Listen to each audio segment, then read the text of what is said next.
Welcome to Long Story Long. I'm your host, Lisa Curry. Today's guest is the very funny Jessica Michelle Singleton. She is the host of the podcasts Two Filthy Nerds and also Ignorance is #blessed. And she has her second comedy album coming out on October 1st called Horny for Death. So, keep an eye out for that. This was a really fun conversation and I think you're going to like it. Here you go.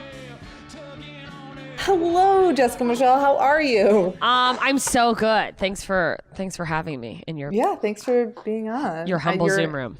You're in Alaska right now. I am. Yeah, it's been fun. You're coming up here. I am. It'll be in like 2 weeks. Couple more weeks, or you know what? When this comes out, maybe this weekend. I don't know. Look at my fucking calendar. I don't know where I'm at right now. Does anyone? Listen, I mean, it's great up here. You're gonna have fun. Show, you'll make it. Oh, I hope thanks. it's still summertime when you come up here. It's like on its way out, but there's been a couple sunny days where like, mwah. Well, a friend of mine, I don't know if you know Kat Ageson, but she's like, "Oh, you're gonna see the Northern Lights," and I was like, oh, "That didn't even occur to me. Will I be able to see the Northern Lights?" No, come on, tell me I will. Maybe.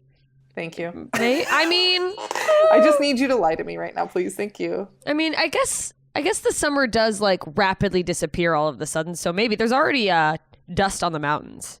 There wasn't when I got here. Oh, you said dust, and I thought like literal dust.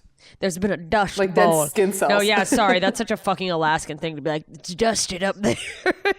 There's snow on the mountains, and there was not when I got here. So it's like comes in like a fucking wrecking ball. So there's no way to know. Global warming, maybe. Yeah, who knows? I might see the Northern Lights, and I might see humpback whales. You might on land. Things are crazy. Exactly. I'm really excited because I've never been to Alaska, and I've been to Hawaii. So I'm like in my mind, I'm like checking off every state, and I'm like, those are the hardest to get to. So it's quite a flight, but like buckle up. It's fun people.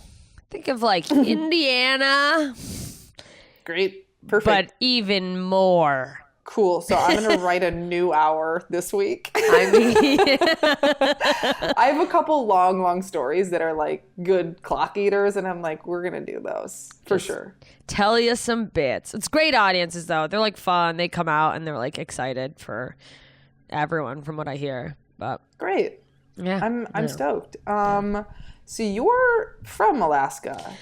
Oh, hell. Yeah. No, I moved up here in 6th grade. And lived here till I was 17 when I graduated high school. And then I was like, fuck off forever. But yeah, it was, it's an interesting place to grow up. Yeah. And I know that we are similar in that I think growing up, we both wanted to do a myriad of things. Like, yeah. Was comedy on your radar at all when you were a kid? Or was it like, I want to be a painter, astronaut, ballerina? A little bit of both. I think comedy circled its way in at some point when I saw like George Carlin. But yeah, no, it was very much like big astronaut. I was going to be a doctor. I went through a really big Supreme Court justice phase. Yeah. I was going to go to Harvard. Well, there this you is go. Like in Mississippi, the Gulf Coast of Mississippi with my poor ass family, not knowing my dad was like a deranged meth head yet. Like, it's like, I'm going to go to Harvard. I mean, crazier things have happened. Truly. But, not within the confines of capitalism and social hierarchies and things like that. Of course not. No. Let's be realistic. But, I definitely, I want to do everything. And it wasn't until, like, the end of high school, college, where I really thought, like, oh. What's so funny is that, like, making comedy is so hard. We know that. It's, like, a fucking uphill battle. It felt really easy for me. Fuck off. Well, you'll feel like you're like, I'm on my way. I'm almost there. And then, like, sliding down, going back up, and like things are great. You're on top of the world. Oh, this job ended. Whatever. My calendar's suddenly blank because I finished my dates. Kill me. Yeah. But I think part of the reason I wanted to do comedy was like, I literally was like, I don't think anything will come easier to me than being funny. Like, which being funny isn't, by the way, anyone listening, not enough to make it in comedy. But like, yeah, no, I was just like, well, I'm good at this. I think it was like laziness, which seems weird because you do have to work myself very, to death. very hard. Yeah. Yeah. But it was just like, okay, well. I hope you can't hear that weed whacker in the background, by the way. Who knows if it's being picked up. I think there might be one in my background as well. So it's sort of just like a little white noise machine for all of you guys. Great. I don't hear yours though, unless that's yours. Good. Just let it soothe you if you can hear it. Everyone just falls asleep. Yeah, no, it was like I don't mind doing the hard work, but I didn't want to, I guess I just was like, I don't want to learn a new skill. But it's like also it's hard work on your terms. It's not like, I think that one thing that was really hard for me working jobs was having a boss, because most of the time, whoever is the boss is somebody who's fully given up on life. Yes. And they have their little nugget of power. Mm-hmm, that's it. And they're like, you didn't do this the exact right way. And it's like, yeah, no shit, because I don't care about it. Leave me alone. Like, sorry, Applebee's isn't my passion, Henry. I yelled at a manager once at a restaurant because he's like, we were slow, and he's like, well, you need to clean. And I go, you guys are paying me minimum wage. I'm going to do the minimum amount of work. Thank you. That's not what I'm doing. And he was like, what? I love you. And I'm like, are you going to force me to clean? Are you going to push me on the floor? No. I'll just stand here. Fucking send me home. Okay, bye. I love you. I remember watching one of my friends go, like, we all got jobs at a fast food restaurant, Carl's Jr. Mm-hmm. And like, they told her that she had to sweep the floor. And she's like, I'm not the fucking maid. And I was like, like, you can say that? What? And I'm over here like, if I do bad in the drive-thru, it'll go on my permanent record like a fucking idiot, like a loser. Like, if I get fired from this job, I'll never work again. Like, I was, there's so many things I was so fucking stupid about. But yeah, no, and that's even fucked me up with, like, you know, there've been jobs that I didn't even end up getting the job, but, you know, like writing jobs and stuff you get close to or whatever. And I've made it just enough with stand-up to where it's like, I survive. It's very much like I'm getting by. That's where we are. I'm not fucking rolling in money. But then, like, getting close to something where it would be like some sort of hierarchy, I get like, I mean, I'm just gonna do I have to go to an office every day? I start getting like, oh, I have to answer to someone, and like panicking. But and then it doesn't even happen, and then I'm like, why? But yeah, it's like the idea of freedom. And I get like that even when like, because, you know, I don't know if you've gotten this where people go like, you know, you got a little cleaner, a little lighter in your comedy, you could make even more money or whatever. And it's like, okay, well, yeah, but if I wanted to just like climb a ladder, I would go into something more guaranteed, like some fucking corporate bullshit. Like, that's the thing. It's like the whole fucking reason I'm doing this is to do whatever I want. And it's like, that's not to say I'm always open to notes, because I'm like, I'm obsessed with the idea of like, you don't know what you don't know. And I'm like, there's been so many times that I wish somebody would have just given me some solid advice. God, this weed whacker is so loud. Yeah, I was going to say, I can hear it now. It's really going off. Should we go over to the window and scream at them? Guys, it's going away. I'm sorry. Dead. He passed on. You're being heckled by a weed whacker. How does that feel? That's a new one. It feels pretty appropriate, honestly. It's the amount of just lawn maintenance things I've been heckled by my entire life. Just my dad on a riding lawnmower just out there. Speaking of, my friend has a baby with a guy who lost his leg to a lawnmower when he was a kid. So that is the ultimate heckle by lawn equipment. Wow. He lost his leg to a lawnmower. Yeah, he was run over by it when he was like 5. That's just another option of how your life can pan out. And they would get in fights and she would take it and go away, his fake leg. I'm sorry, I'm getting way off track. No, that's amazing. That is like, it kind of makes me wish I had a partner with a fake leg. Can you imagine just be like, well, now this is happening. Now what are you going to do, you piece of shit? Down the stairs and you're like, yeah, you're literally crawling back to me. That's right. Oh, God. Oh, the power. Oh, God. So comedy was always on the periphery. I'm fascinated by this. You were aware of George Carlin as a kid and like watched George Carlin? Yeah, and for those of you who are so completely unfamiliar with me, Lisa's mind is mostly blown because if you watch my comedy, you'd go, Carlin? That's what got it was Carlin? It's also like, I think it wasn't like a clown farting on an animal. That's not what got you into. Well, I think I guess it's kind of that, but more so, you know, when you hear people's influences, they're like, oh yeah, when I was a kid, I watched all that, or I watched, the Wayans brothers doing something, or like something like more child appropriate. Oh yeah, like, you know? In Living Color maybe is like where you get like, like, oh, I'm 6 and I'm watching this super heady. Oh yeah, but it's like my mom loved Carlin. She was a neglectful alcoholic, so it was on and we were in the room and it's like, all right, we'll either watch it or shut the fuck up and go somewhere else. And so like, it was the same, like we started watching South Park when it first came out. And I was like 8 or 9 going, Mom, what's a dildo? And like, it's like, she just didn't give a fuck. So I got exposed to lots of stand-up comedy. He's the one that sticks out because I think he must have been my mom's favorite. But like, yeah, I was always aware of stand-up comedy. Wasn't aware. I remember like getting older and finding out that like people were paid to like act. Yes. And my mind was didn't blown. realize that.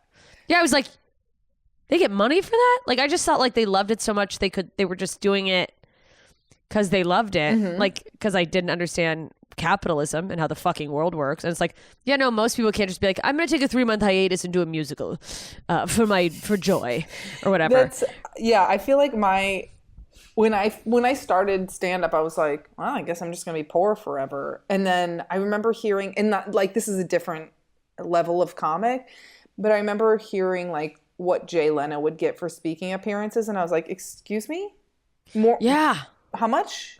I didn't salary? Know.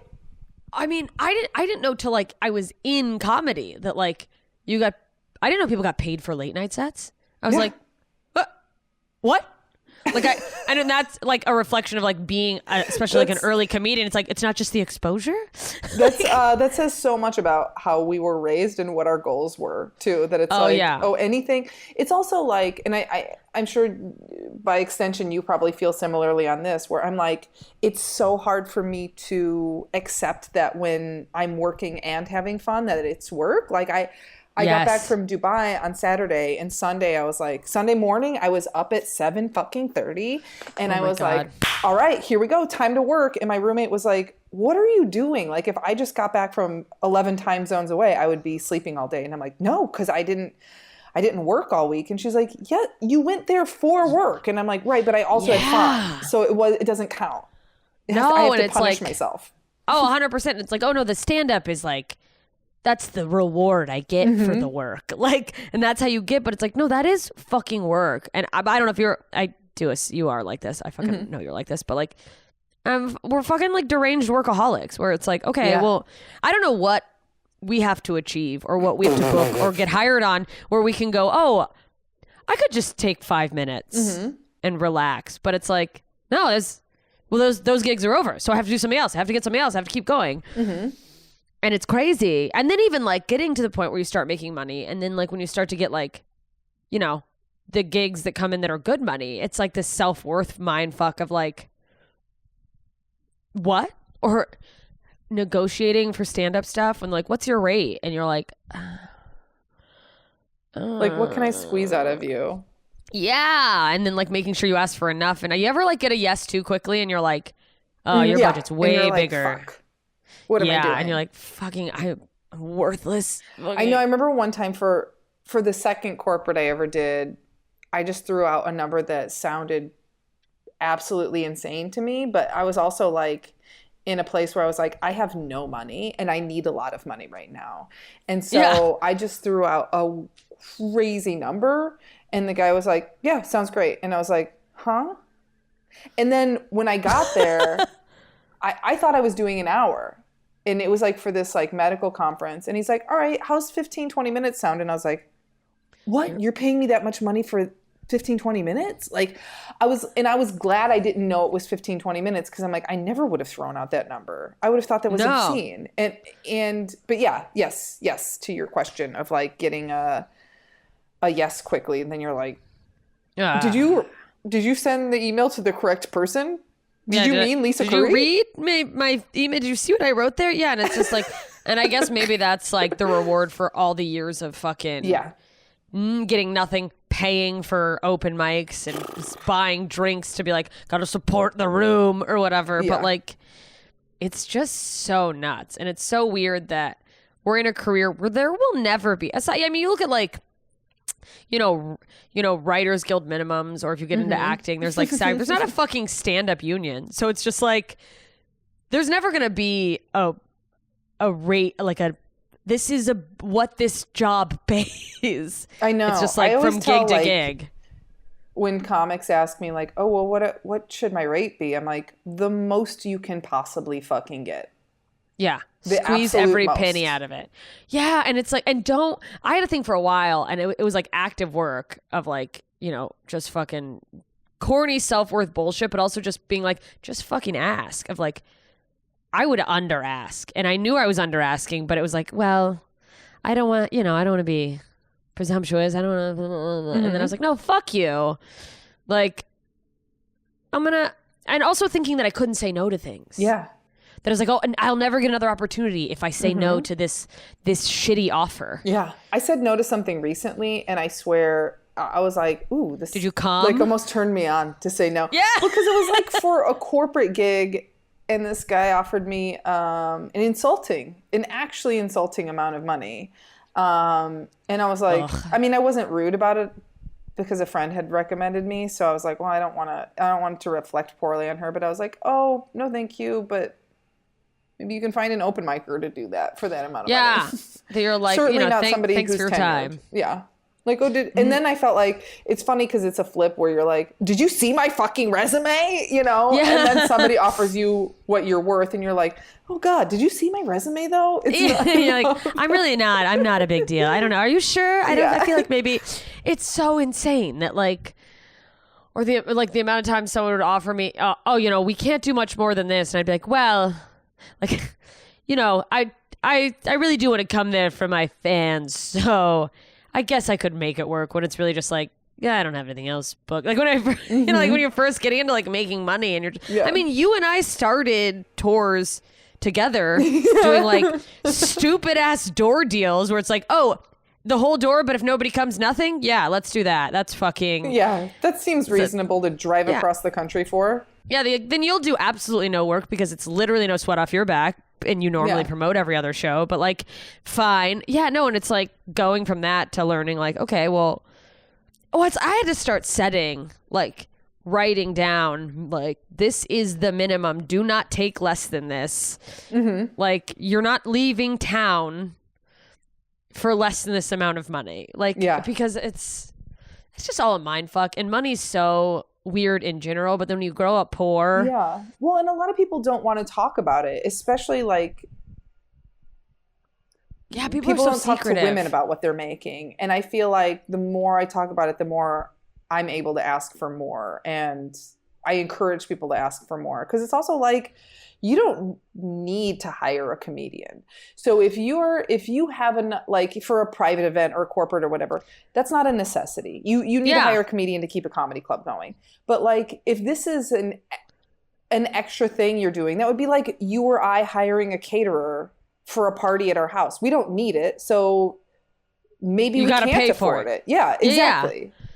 Exactly. It's like, well, maybe you just have to get better at conversation with your friends instead of putting on a show. But like, yeah, and then you have to go like, okay, well then you must be willing to put forth the expense. Yeah. And especially, it's so funny. Well, especially if someone like is a fan of yours because they've come across you in some way, it's like they already see you as like a thing. You're like an entity. Like, oh, I wonder if I could ever get that person to do this. So it's also just like the ball's kind of in your court at that point. Like, don't sell yourself short. It's fucking totally. Back to you though. Sorry, I like really get off track here. I mean, story of my life. So you go to high school in Alaska. In an igloo, probably. And then, of course, that's all we have. I'm actually zooming from an igloo right now. They've gotten a lot bigger. They're very nice. And then you're like, oddly, it has heat. Yeah. And then you graduate high school and you're like, I'm out of here. Where do you go? Florida. I was like, where's Alaska but hot? Yeah. And literally it's like opposite weather, same exact people. I went to University of South Florida, which I ended up going to because mostly a heavily laden guilt trip, and then money. I had a really great academic scholarship to go there. Part of the reason is nobody wants to go there at the time. They've gotten bigger, but I didn't know till I got there that I was like, oh, this is where everyone in Florida goes when they don't get into the school they wanted to go to. Yeah. So my application looked mind-blowing to them. And I had family in Tampa. I didn't even apply, by the way, to go to University of South Florida. My mom applied for me because she knew I wanted to leave the state, and most of her family was in Tampa. So she put in an application. Oh, that's really sweet.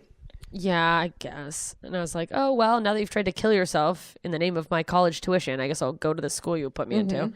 But like, For the best. I mean, it worked out. I mean, if I did it all over, if I could talk to my 17-year-old self now, I would go, don't go to college. Because college was like, by the time I went, I knew I wanted to do comedy. Mm-hmm. And I didn't know how I was going to do that. I didn't know what that looked like.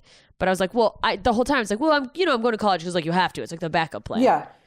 And I was like, a $60,000, $40,000, whatever fucking backup plan. You're better off buying an RV as a backup plan. Literally. And it's like, I don't think about it. Like, I don't go into like depth thinking about like, well, what if I had just like hit the ground running with stand up at 17? And there's definitely, you know, I'm sure life lessons and I made good friends and whatever, but I bought the lie. I bought the lie that college was like going to immediately have me make more money and that you like needed it, even though no one in my family had gone. I think it was just like I don't want to be like my family. Yeah, and there's a societal thing too of like, well, if you went to college, you're better than people that didn't. And it's like, are you? Because you and I both know people who graduated college who are dumb as fuck. So dumb. And like, and then it's like, oh, you need a piece of paper to validate that you're like a reasonably intelligent person. How intelligent are you really? If you're like, well, for $75,000, I could become a doctor of philosophy. I'm like, and then $75,000, I can learn advanced algebra. What? Yeah, like, yeah. Not, okay, and not then what? That's high school, but you know. Well, not for some people. Probably they literally probably did take that class in college, and they're like, well, I've made it, and they're just like, true.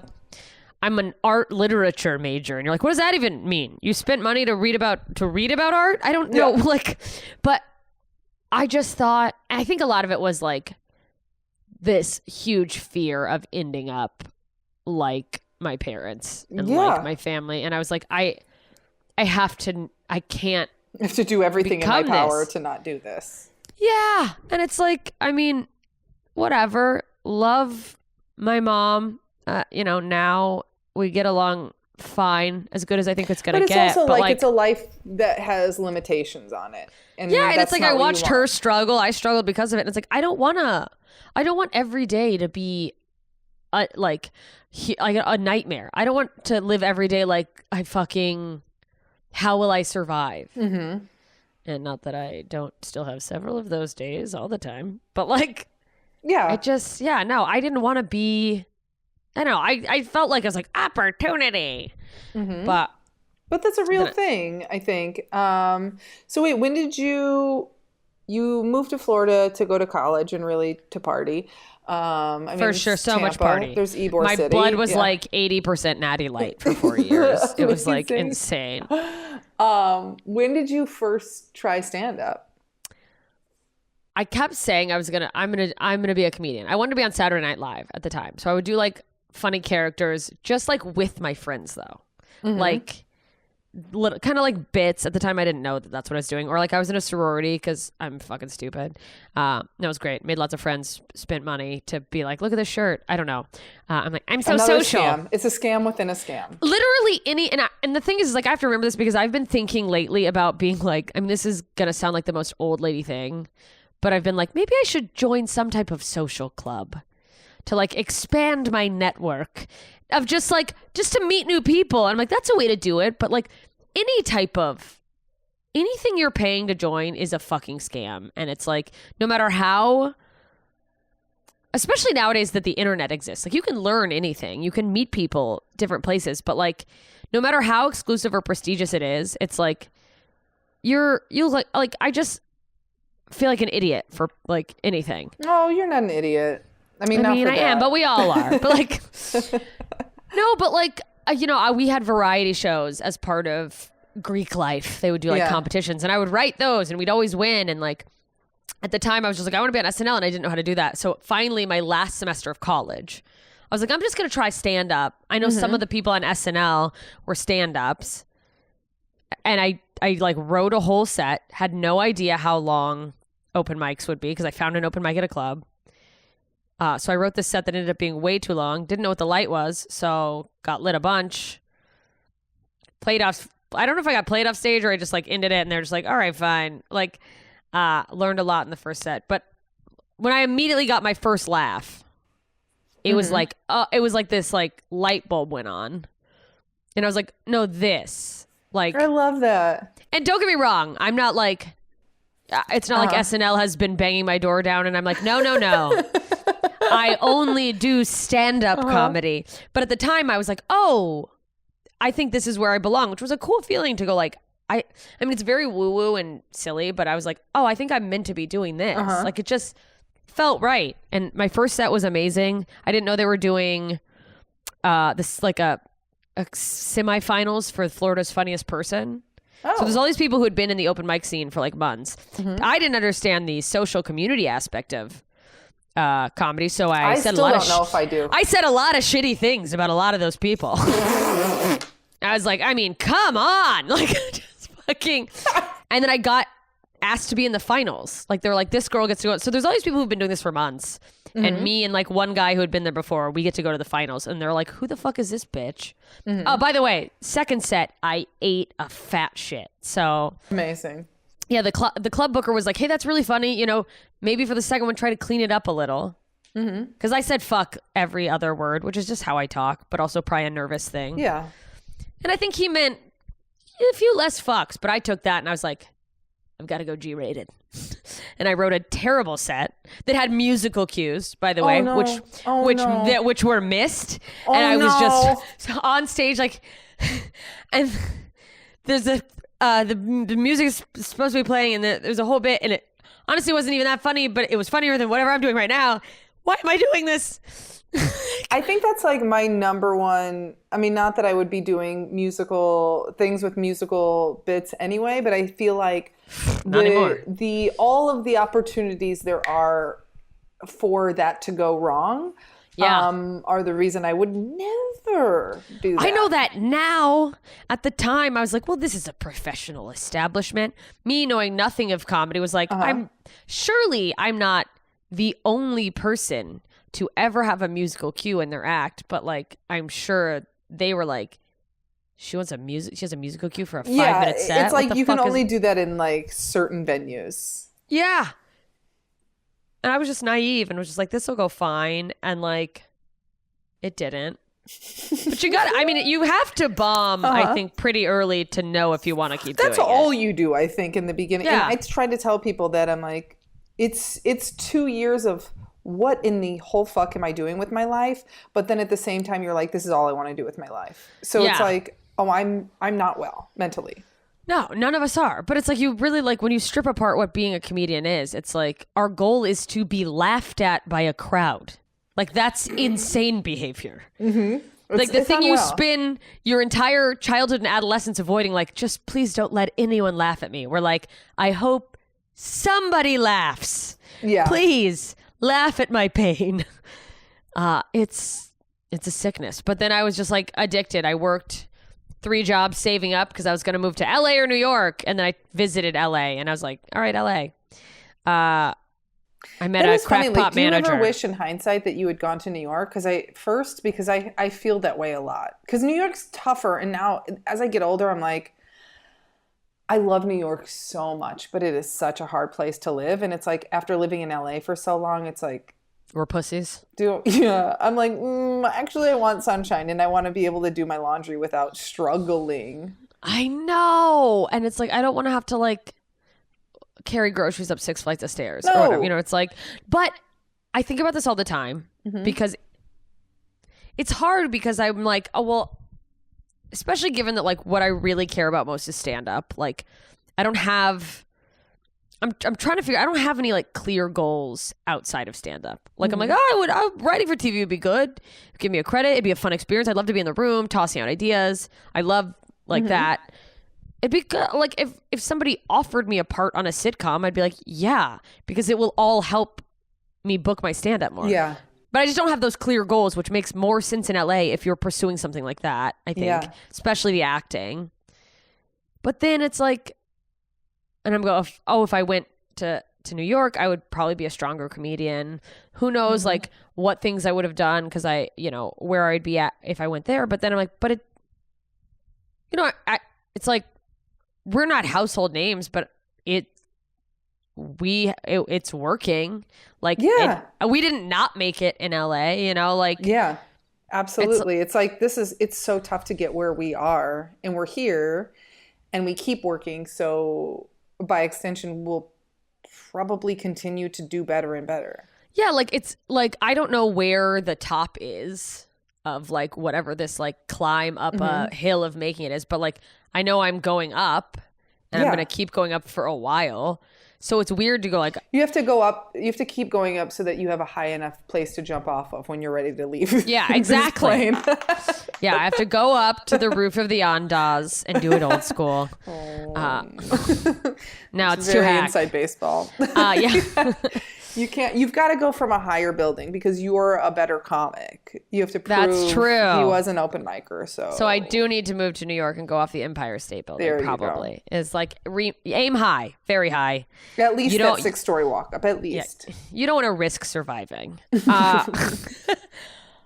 Yeah, so it's weird because even when people ask me, like, I don't know if you ever get like, you know, newer comedians asking you like, oh, do you have any advice? Or like, where should I go? Like when people are in like really small markets, my advice is still like, go to a slightly bigger market. Then if you really care about stand-up, I'd go to New York, even though that's not what I did. Yeah. Well, yeah, because you tried to give somebody better advice than you had. And like, I will tell everybody, like, start in a small market. And what I do say to people, I'm like, figure out whatever Beth Stelling did and do that. Which I think and I don't know Beth personally, but from what I've observed, it seems that she was doing well in Chicago and would come out to LA here and there and like started making connections and like long before she moved here, where I just fucking straight up moved here. And it's like, that's much, much harder. Oh yeah. Well, and I think it's like, if you go to a city that's like, not a non-existent market, but something like Chicago, where there is definitely a scene, where there's a lot of opportunity to get up. There's like Chicago, Denver, Austin is probably one of them. Atlanta. Maybe Atlanta's got a good scene. Yeah, and Seattle was, I don't know, I guess Seattle, Portland, like, so going to like one of the smaller, I would call them like B markets maybe, I guess, and developing there so that when you do come to LA or New York, you have like solid material. If something's bombing on a short set where you're like trying to impress, you at least know how to get out of it. You have the tools. But I was in Tampa and I remember someone going, I was like, I'm going to move to LA. And one of the comedians, because I'd done like 4 open mics since the you're ready Florida's to go pro. Funniest Person incident. But one of the comedians was like, nah, you want to be a big fish in a small pond first. And I was like, why the fuck would I want to be a big fish in a small pond? Fuck this pond. I was like, no, I don't. I want to be a big fish in a big pond. I need to get into a new pond. Well, but the other thing is like it's sticky because, and I like you pointing out that like Beth started coming out here as she got better, because it's sometimes I think if you're in a small place and you get like, you become like the guy, you get a little too comfortable, because when you come to LA and New York, people are going to be like, nobody gives a fuck what you did in your hometown. Yeah, and we both know people that have reached that level of comfort in, let's say, Chicago.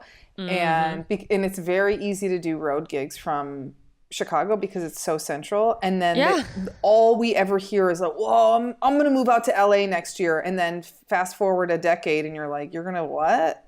No, you're not, because you have it too good here because you're the guy here. And you know you're not going to be the guy when you get out there, and you don't want to lose that place. Yeah, that like you're the fucking cool person in the scene, and like that can be very alluring. And honestly, like, yeah, that's fine. If all you want to do is be cool in whatever city you like living in, just say that. Fine, okay. But don't. Yeah, like just be like, no, I'm good. I'm never. This is the top, because you could be, like you said, it's like you could be a full-on working road comedian from some markets in the Midwest, like Chicago. Yeah. But like, don't act like you're gonna go somewhere. That's why it's tricky, because then you go like, you're fucking headlining shows all over your town. You come to LA and they're like, well, put your name in the bucket. If we draw you can get 3 minutes. And you're like, what? I'm staying at a hotel that's $300 a night. And you're like, all right, well, there's another mic down the street if you don't get pulled up. I remember just getting in a car with people I had just met, because I was at the store and I didn't get up, and they're like, well, we're going to Sunset Grill. And I was like, oh, now I'm just realizing we took a car to Sunset Grill. Why? But I also like that you say, I remember getting in a car with people I just met, as though that's a completely far off memory. Because I'm like, I just got in a car with somebody I had just met a week ago in another country. Yeah. I guess at like road gigs, you do it all the time. You're like, oh, you're the person taking me to the show and not a serial killer. I just trust you implicitly. Yeah. It's fucking insane. And it was like, no, because I am glad I made the leap to somewhere bigger early. Yeah. If I did it over, I wouldn't have done LA. I probably would have gone, I mean, in that instance, because I was like, well, it's LA or New York. I didn't know shit, which most people don't know shit. Yeah.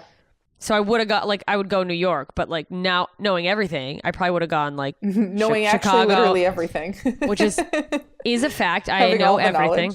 Wait, knowing so what I know about comedy. Yeah. Anyway. So as soon as you start stand up, you know you want to do it professionally. Yeah. Is your family immediately supportive of this, or were they like, what the fuck are you thinking?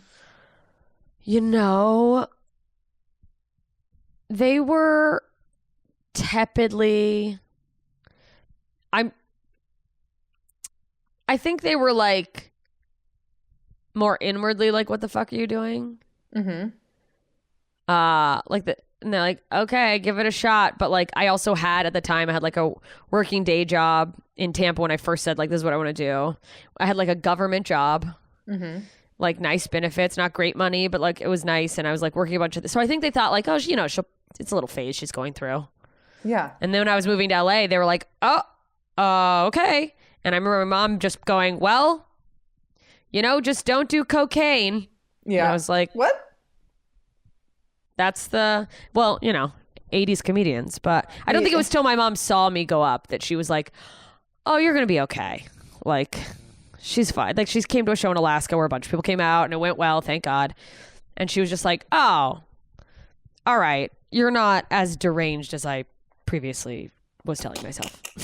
That's really funny. So how long were you doing stand-up in Tampa before you moved to LA? It was just the 4 open mics and then you're like, deuces. I mean, the span of time was probably close to a year, but it wasn't like when I came to LA, I hit the ground running. I was like, open mics every night, hustle, fucking grind, that bullshit. I'm so jealous of that because I didn't. I knew I wanted to do stand up for a living, but I was also fucking terrified. So like terrified of failing and terrified of like not having a more serious job, I guess, No, I just like came in and I like leaned into it because I was like, I've got X amount of money in savings. Like I moved out here with, I think, somewhere between $3,000 and $4,000 worth of savings. Wow. Which coming from Florida, I was like, this is a pretty solid base. And then getting out here, I was like, I got to make it quick, which like did not happen. Like I ended up getting jobs, obviously, and like whatever. But it was just sort of that like, I don't know. I had a hunger and like probably an addiction where I just was like, got to get up every night. I'm going multiple times a night. All I wanted to do was get on stage and like workout material. I had this like binder, which I lost. I love a binder. I'm pretty sure I have one abusive ex-boyfriend who I'm pretty sure threw it out when I was breaking up with him. But it was like, Lisa, when I tell you like, it's weird how in most aspects of my life, I'm the most disorganized person I've ever seen. But I had a binder with letter dividers, A, B, C, D, and I had bits like behind each thing and like total right Joan outside. Rivers situation. And then once I lost that in like 2012, I think that's the last time I've had any fucking organized bit material. You were like, if I've lost this, I can't carry on. I'll never. Yeah, no, it was just one of those. Have you ever lost a joke notebook or lost like the notes in your phone or the voice memos? I have thought I lost them and then I found them. And I think if I fully lost them, I think I would spiral mentally. I don't think I could continue. Yeah, no, I think I literally was like, I cannot afford the emotional toll of risking losing another joke notebook. And therefore, I no longer have a joke notebook. And I just have like scrawled notes in my phone, which also I could lose. But like, I was nuts. It was like 3 or 4 mics a night. I ended up making friends with whoever the fuck. When I came out here, I was dating someone and he moved out here and then we broke up. And then I really leaned in. I went like extra like avoid these feelings by doing stand-up comedy. And I ended up making like a little core group of friends who, for a few years we would ride around with each other to mics, and it was like nice to have this sort of LA family. Then I made the mistake of dating one of them, even though I hated him, and then he ended up being an abusive piece of shit. And then you made that same mistake again and again? He was he was the only abusive one. Do. But like, I mean, that I noticed, but who knows who knows the ways I've been abused that like the abuse was so much worse when we were younger that I'm like, well, that's not abuse. Like when people go like, oh my God, what Louis did was terrible. I'm like, well, you've obviously never had anything really terrible happen to you. I mean, it wasn't a good look. It wasn't great.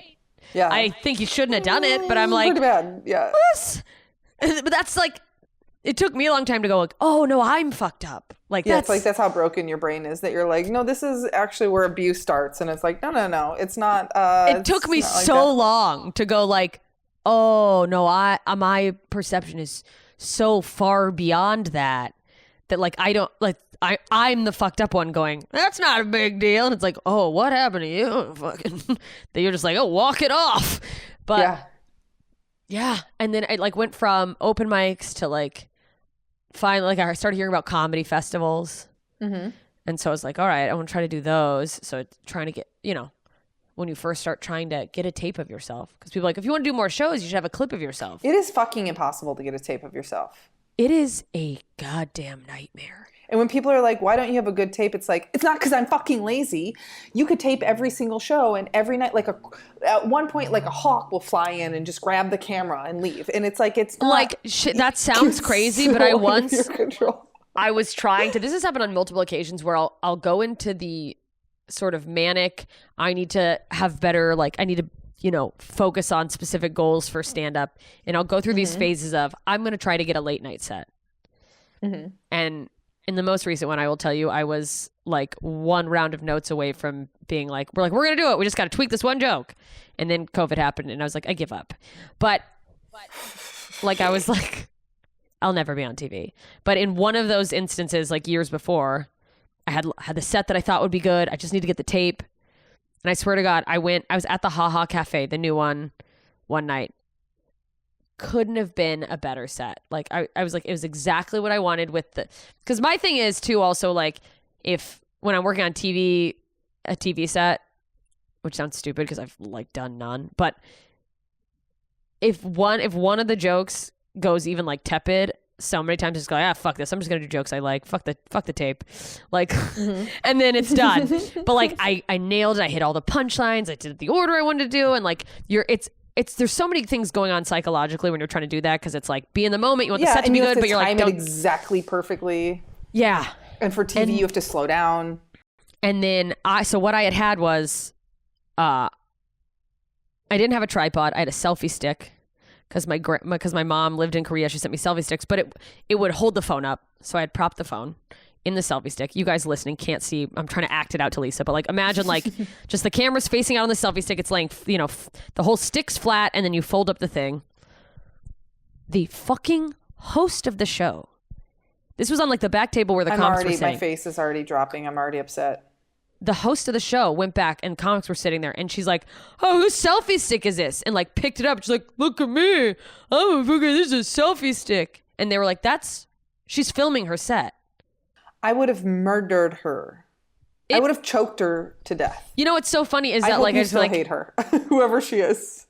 I do. And the thing is like I really, really liked her. She's like not a bad person. And oh, she is though. I mean, no. And then and she's like, oh my God. I mean, she's like, I'm so sorry. I'm so embarrassed. This is what I did. And I was like, no big deal. And I was trying to tell myself that like, you'll get the set again. It's not a big deal. But I quit. That was like, I was another 2 years before I because I was like, you fucking idiot. It's so. And then I just gave up trying to get the set. It knocks all the wind out of you. Like, I remember when you and I were on the road. The second time around, we were in Indianapolis and I was filming a set and it was on a tripod in the corner and it had just fallen over somehow in the middle of my set. And I'm like, that doesn't even make sense. Like I've hired people to film sets and something goes wrong or like they don't adjust the lighting right. So it's like, being a blonde white lady, it's very easy for you to just be blown out and look like a fucking orb on stage. And ghost. It's like, you can't send that to anyone for late night. Like I did that when I taped my JFL audition a couple years ago. It was like, you can't see me. I look like an apparition. And you're like, no, but it was such a good set. Why don't you? And it's like, I finally had to do the lengths, by the way, you will go to when there is like a good set within your grasp on tape. Like, I finally did a show at Flappers Claremont and paid them. I paid Flappers like $50 for a tape. And I didn't want to, but I was like, I don't have a tape. But that tape got me into the Ventura Harbor Comedy Festival. And then there was a guy, I made it to the finals of the Ventura Harbor Comedy Festival, which in the grand scheme of comedy festivals, this is not even a blip on the radar. It's so tiny. It's whatever. It's a lot of people's like, oh, it's my first festival or whatever, you know? Yeah. Then there was a guy filming who like lived in Ventura. He had a camera. I got off the stage after my like final round set. I didn't win. I think they were sexist. Whatever. Fucking. I don't know the guy who won, but I know that I don't think he's working anymore. So, okay. But I like went up to the guy and was like, how can I get a copy of that set? And he's like, oh, well, you know, it was like a fucking old school ass camera. And like, oh, I've got to transfer to a DVD. I mean, I hunted this man down and I drove back to Ventura, which is like an hour and a half, 2 hours outside of LA to like get a DVD. And I brought it to my house and I like burned it. But then it's so crazy that like, had I not paid for the Flappers comedy set, which led to me going to Ventura Harbor, that set got me in. The next year I didn't do all these festivals. I got into 13 comedy festivals. Oh, wow. That's a lot. Off of that one set. And I was like, thank fucking God I hunted this guy down. And one of the festivals I got into was, it was called Trial by Laughter. It's not a thing anymore, but it was in Indianapolis. And it's one of those things where there's a few where festivals. There's a shooting where there's snipers that shoot you if you don't do good. I wish there had been for the last set I did, but it was one of those festivals where so there's some festivals that do this. They're sort of like competition festivals where they pick a winner, but there's a handful that do this thing where they're like, you can't repeat material, which by the way, if you're listening as a comedian, you're like, yeah, don't take that seriously. Like, literally the amount of people I've seen in those festivals repeat material and move on and like do fine and then like do well and like, oh, they got an agent. The MTV wants to put them on. And it's like, I was like, oh, I did my first set because you don't know how far you're going to make it. So I was like, I'll do my best stuff. Then I moved on. I'll do my best stuff now. Then I'll move on. And then I was in the finals with these people who'd been doing it like at this point, like 10 years. I mean, like Ryan Niemiller, I think ended up winning. And if you don't know him, he was on AGT. He's like finally exploded. Yeah. But like he was a beast back then. And I ate shit. Not only did I eat shit, I followed Ryan Niemiller, made a joke about his hands. That bombed. You can't, the lesson learned by the way, he's like a close friend of mine. I was like, you can't do that. Like you can't joke about the thing about another person, especially if everyone loved them. And it wasn't like mean. It was just some fucking like give him a hand. Who knows? You know, like something stupid. And then I just bombed for 7 minutes straight and I wanted to like walk into the seat. But while I was there, here's the thing I had started doing anytime if I got into festivals, because I'm a workaholic and psychopath. I should just casually say I'm a psychopath. What are you going to do? You get to these festivals where they're like, you're going to have at least 4 spots. And I'd be like, okay, well, that's obviously not enough. I need to see if I can do other spots on shows in town. Oh, absolutely. I do the same thing. And I remember I was doing that when I was in, when I did Bird City a few years ago. I had whatever the festival spots were. And then Pete Lee was at Stand Up Live. And so I was like, hey, can I come do guest spots? And everyone at the festival was like, why are you doing that? And I was like, because I want to work at a club. You? And then, and then Casey passed me at Stand Up Live and then I started working there. And he passed me for feature work at that point, but like, that made me a lot of money later. Hello, what are we doing? Exactly. Like 3 spots at a festival for what? I can bond with all of you assholes when we get back to LA. I don't need to fucking bond with you right now. Yeah, it's like also I can come out. I know there's an itinerary where like everyone's gonna be at this bar. You know, it's like we're in a stupid Facebook group together. I'll find you after my guest spot. But especially when there was clubs, I'd be like, well. Because I know that, like, I want to do stand-up. I want to be, like, I am a club comic. I wanted to be a club comic. I want to work the road. Like, that's what I wanted to do. So, yeah, if, like, there's a club, I'd try to, who's working? Can I get a guest spot? And in Indianapolis, there was another club. The festival was at a club called Morty's. And I think maybe some other, like, side things. But there was a club called Crackers, which, R.I.P. But at the time, it was, like, a very popular club. And Brad Williams was headlining. And I didn't really know him. We had once seen each other on OkCupid, and then I was like, I don't date comics. Both days lie. For the record, it wasn't because he's a little person. I was like, this guy's a headliner. I can't do that. Yeah. Not that he would have dated me either, by the way. Sure. Trust me. His wife is a hot Asian. But I was like, hey, man, could I come to a guest spot? And he's like, absolutely. Mm-hmm. I went and did the guest spot. It went really well. And I don't even know if there's still... Is Rooftop Comedy? Do you know Rooftop Comedy? Barely. I mean, I don't like know anyone there, but I know of it. I think they're probably still doing stuff, but they were like one of the original comedy sites where it's like you can come here for comedy videos. And what they do is they have cameras in a few clubs around the country just constantly on during shows, and they'll take clips from your set. So Rooftop Comedy emailed me and they're like, hey, just so you know, we filmed there. We'd like to take a clip from your set. And I was like, hey, that's cool. Can I have that tape though? Yeah. And they're like, yeah. And that tape got me into the Montreux Comedy Festival in Switzerland. Oh, that's incredible.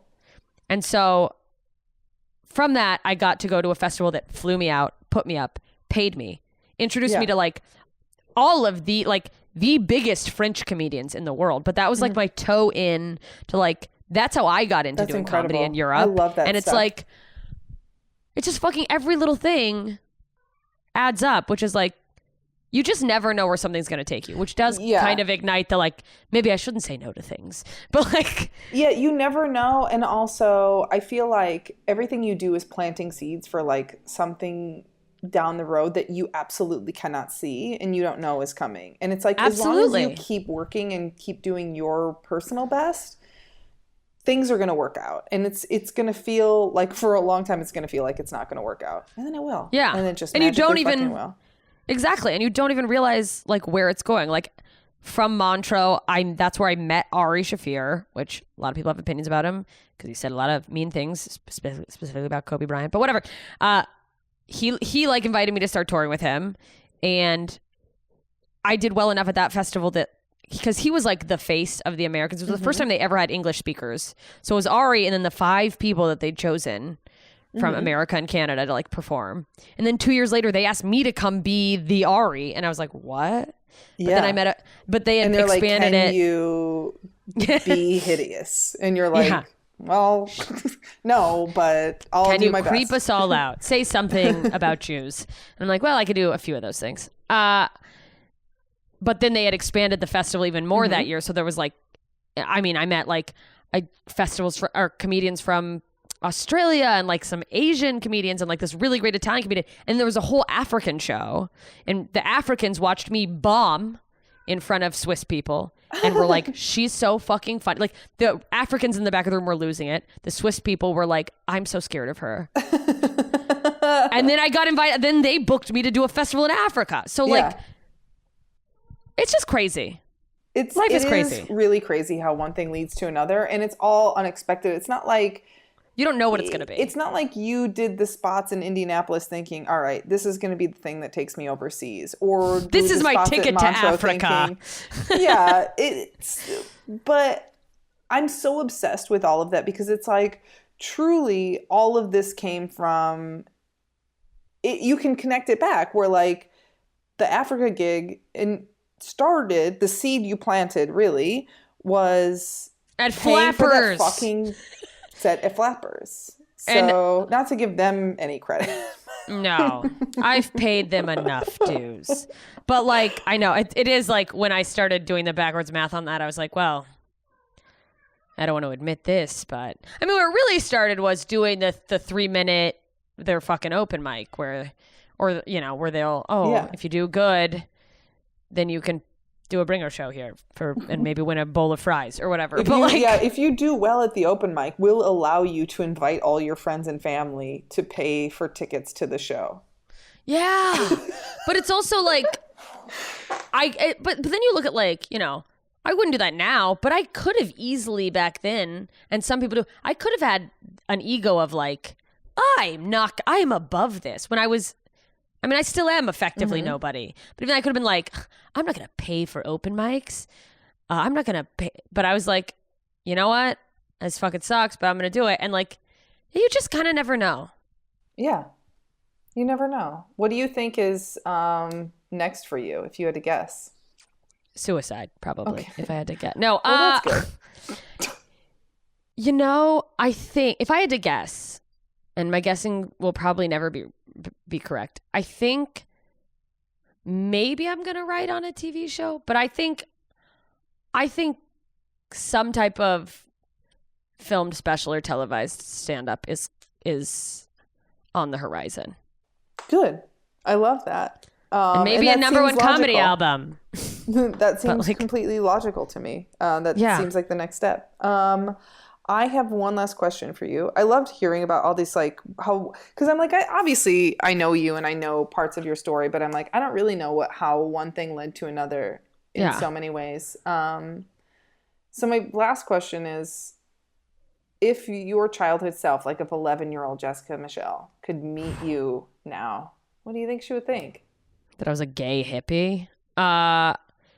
No, she would be like, that's nice. Like, I think she'd be like, "Hey, you're a comedian like George Carlin?" And I'd be like, "Yeah, just like him." We're like, so similar. It's crazy. I think that it's so funny you said that you say like 11 too, because that was such a like crucial fucked up part of my life. I'd be like, yeah. Like it would be, I would be like, "Hey, like you're gonna be okay," you know? Yeah. I'm gonna cry through my Adderall. Oh no. No. Yeah, I think she would think it was so fucking cool. Oh my God. There's literally just beyond this is my friend's cat playing with a chandelier lamp, which is really fucking, someone's gonna die. You guys who are listening on audio, we're on Zoom and it doesn't matter. But like, yeah, no, I think that she would just think it was so cool. I mean, she'd be like, "Well, I'm a little disappointed you didn't go to Harvard, but," I'm like, "All right, bitch, fuck off. Get a job now if you want to go to Harvard." And she'd be like, "Wait, what are student loans?" Student what? Yeah, no, I'd be like, "Don't go to college." I would change the whole trajectory of my life like a shitty version of Back to the Future. That's really funny. Now I'm just working in a Subway. I mean, there's still time for that. If you want to manage a Subway, I believe in you. Oh no! Oh God! I'm sorry. The cat is caught in the chandelier lamp. All right. Well, I guess It's not my cat, I swear. I'm not a cat lady yet. No offense. All right. Well, so good talking to you. Thank you so much for being on the podcast. Thanks for having me. Bye. Bye.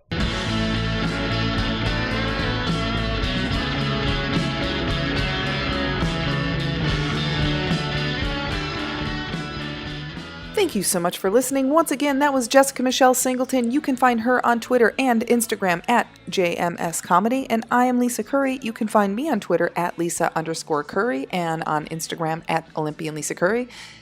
As usual, if you're enjoying the podcast, please like, subscribe, leave a nice little comment, tag up the side of a building to let people know. If you're not enjoying the podcast, keep it moving. Go listen to something else. I don't know what you're doing to yourself. And last but not least, I will be headlining in Alaska. I've never been before, and I'm very excited. I will be in and around the greater Wasilla area Friday, Saturday, and Sunday, September 17th, 18th, and 19th. So check out my website to get yourself some tickets. I believe they're reasonably priced. I'm not entirely sure.